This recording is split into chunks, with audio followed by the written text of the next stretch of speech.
Hi guys, welcome back to my channel. Welcome back to another video. Big shout out to our notification gang. Thank you so much for your continuous love and your support. Thank you.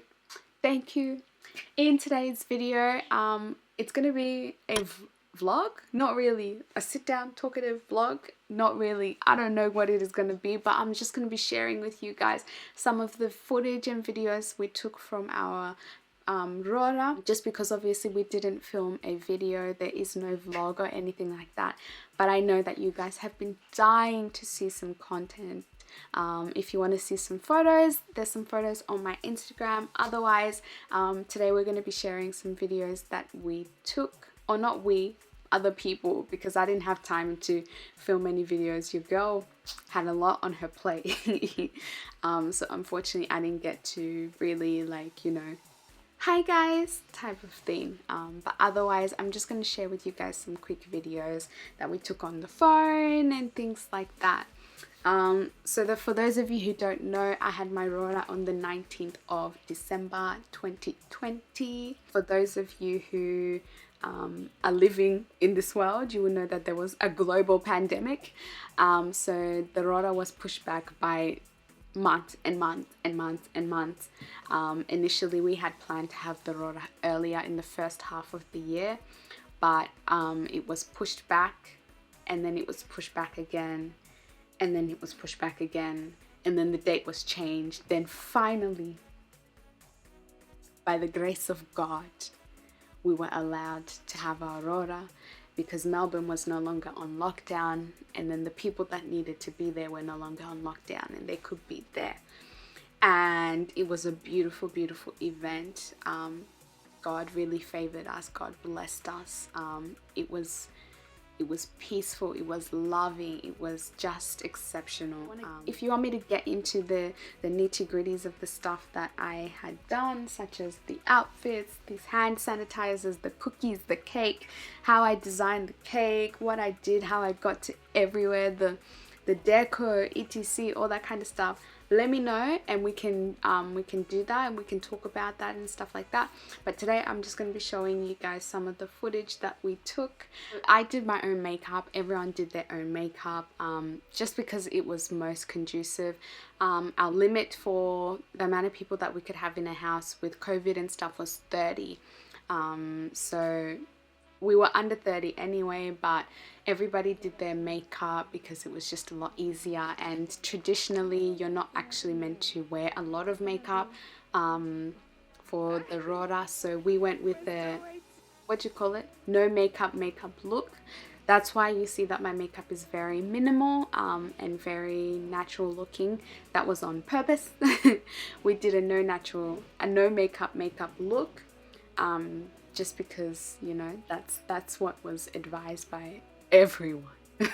Because I wanted to do this look, I wanted to have a red lip, but anyway, the look still looked really nice and really natural. So yeah, I have no complaints anyway about it.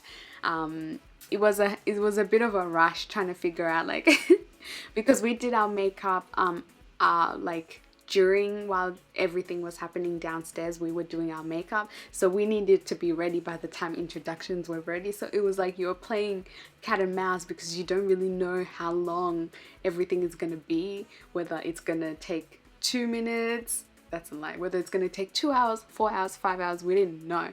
So like I was exhausted. I was actually in bed. I was planning to sleep, but then I had to do my nails. So I did my nails, and the next minute we're being told, oh, you're coming up, and I had no makeup on. I wasn't even dressed. That's when I got up and I start like frantically trying to put on my makeup, my natural no makeup look. Like while my toes, I'm still painting my toes, putting them under the UV light and stuff like that. So I ended up doing my makeup, and it was done in time since it was in lot anyway. We went downstairs, did introductions and stuff like that. Came back upstairs, did some setting spray, put a little bit of eyeshadow, because I wasn't done with my makeup yet. And then when we came back down, that's when we sort of started you know, mixing and mingling. And that's the first time that we were downstairs, because in the morning we were frantically getting ready and setting up everything, helping in the kitchen and stuff like that. I was actually kicked out of the kitchen. So I was actually kicked out of the kitchen because you know, my mums in the kitchen were like, Tatenda, go, because your girl like likes to be in control, and she wanted to make sure everything was perfect. She wanted to make sure everything was clean. So like she wanted to be there up until like the 59th second, but I was kicked out. So I went upstairs and showered and all that kind of stuff, and started getting ready for, you know, the day and things like that. I read my Bible, you know, had some time to, but I had already, so in the morning, when I woke up in the morning, I went and took a walk, went to the park, and I prayed, had some more worship, had some time to just, you know, center myself before everything began. And then once everything had started, that's when, you know, your heart starts beating, everything, you know, you're trying to get everything right, this, that, and, you know, the makwashas were eating, having their sadza and whatever being served by the girls, while, you know, I was sort of just floating around and things like that. And then once the makwashas had eaten, that's when they were allowed to then roam around the house, you know, their new house, their new family and whatever. Fungai, say something to the people. Alright. Can I say something? Listen, why are you running away from me? Let me say what I want to say. What is it? Hold it still. I was against the posing, you know. We're just here and my boys waiting. Getting prepped for my boys. So quickly. Give us a smile, Mukwasha.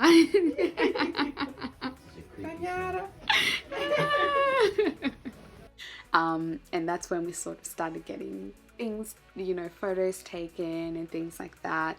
And I had already gotten some photos taken with my family and a few photos with my sisters and things like that. And the photographers were taking some candid photos around the house during that time as well, while everyone was still sort of busy doing stuff.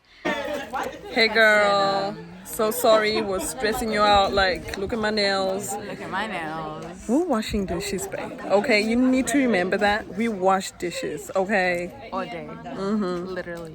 Yep. Now we're out here watching your cute little family. Yep, like taking photos. Good night. Love you. Yeah, okay. Mwah. And yeah, people ate, people had fun and stuff like that. And then we did some professional photos, you know, some group photos and family photos and stuff like that. We did the cake cutting ceremony. I did a speech. And after the speech, you know, everyone was free to sort of like roam and really relax and stuff like that and enjoy their time. And yeah, it was a really, really lovely time for everyone to get to know one another and get to be with one another and the two families to merge. It was a beautiful, beautiful ceremony, beautiful occasion. There are a few things that I would change from my part, from the way that I took it, handled and things like that, which I'll talk about in a video to come. But other than that, it's honestly a beautiful ceremony, and I think you understand it more once you've done it, and once you're in it, you get like why it's so important to your parents, why it means what it means and things like that. But yeah, so I hope you guys have liked this video. Make sure to comment down below your thoughts and like if you like the video, and I will see you guys next week. I love you guys so much. Mwah.